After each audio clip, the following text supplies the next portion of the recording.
ദീർഘനാൾ കോൺഗ്രസ് പ്രസ്ഥാനത്തിന്റെ ഭാരവാഹിയായിരുന്ന മുൻ കൗൺസിലറായിരുന്ന ആർ ത്യാഗരാജന്റെ സ്മരണയ്ക്ക് മുൻപിൽ സൗത്ത് ബ്ലോക്ക് കോൺഗ്രസ് കമ്മിറ്റിക്ക് ആസ്ഥാന മന്ദിരം ഒരുങ്ങി. ബ്ലോക്ക് കോൺഗ്രസ് കമ്മിറ്റി ഓഫീസിന്റെ ഉദ്ഘാടനം DCC പ്രസിഡന്റ് മുഹമ്മദ് ഷിയാസ് നിർവഹിച്ചു. ആർ ത്യാഗരാജന്റെ സ്മൃതി മണ്ഡപം പള്ളുരുത്തിയിൽ ഹൈബി ഈഡൻ MP സമർപ്പിച്ചു. ഇന്ന് ബ്ലോക്ക് കോൺഗ്രസ് കമ്മിറ്റിയുടെ ഓഫീസായി ഇന്ന് മുതൽ പ്രവർത്തിക്കുകയാണ്.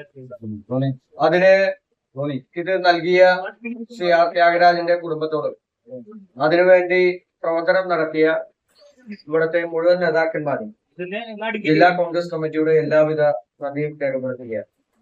പാർട്ടിക്ക് ഒരു ആസ്ഥാനം എന്നുള്ള രീതിയിൽ ചെറിയ കെട്ടിടമാണെന്നുണ്ടെങ്കിൽ ഒരു പഴയ കെട്ടിടമാണ്. നിരവധി ആളുകൾക്ക് സഹായങ്ങളും നിരവധി ആളുകളുടെ കാര്യങ്ങളും ഒക്കെ പറയാനായി ശ്രീ ആർ ത്യാഗരാജൻ ഉപയോഗിച്ചുകൊണ്ടിരുന്ന ഒരു കെട്ടിടം എന്നുള്ള രീതിയിൽ അതിൻ്റെതായ പ്രൗഢിയും ഗമയും ഒക്കെ ഈ കെട്ടിടത്തിനുണ്ട്. കൊച്ചിയിലെ ഈ പ്രദേശത്തെ കോൺഗ്രസിന്റെ എല്ലാ പ്രവർത്തനങ്ങളും ഇവിടെ കേന്ദ്രീകരിച്ച് ഇനിയുള്ള നാളുകളിൽ മുന്നോട്ട് പോകട്ടെ എന്ന് ആത്മാർത്ഥമായി പ്രാർത്ഥിക്കുന്നു, ആശംസിക്കുന്നു. സൗത്ത് ബ്ലോക്ക് കമ്മിറ്റിയുടെ ആസ്ഥാനം ഇവിടെ ഇന്ന് ജില്ലാ കോൺഗ്രസ് പ്രസിഡന്റ് ഉദ്ഘാടനം ചെയ്തിരിക്കുകയാണ്.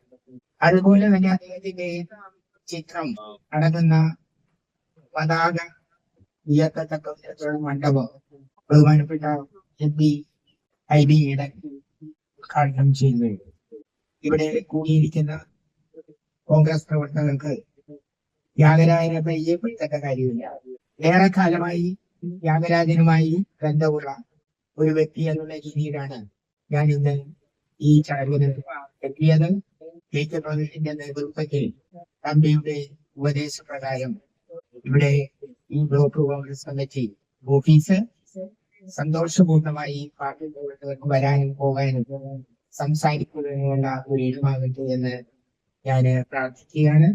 Block Congress president PP Jacob അധ്യക്ഷത വഹിച്ച യോഗത്തിൽ മുൻ മന്ത്രി Dominic Presentation, N Venugopal, Tony Chammany, Thampi Subrahmanyam, MP Sivadathan, John Pazheri, NR Sreekumar എന്നിവർ ആശംസകൾ നേർന്നു. കൊച്ചിയിലെ പൊതുപ്രവർത്തന രംഗത്ത് സജീവമായി ഇടപെട്ടിരുന്ന ആർ ത്യാഗരാജൻ ഉപയോഗിച്ചിരുന്ന വീടും പരിസരവുമാണ് ബ്ലോക്ക് കോൺഗ്രസ് കമ്മിറ്റിയുടെ ഓഫീസായി തീർന്നിരിക്കുന്നത്. മറ്റൊരു വിശേഷവുമായി കാണാം.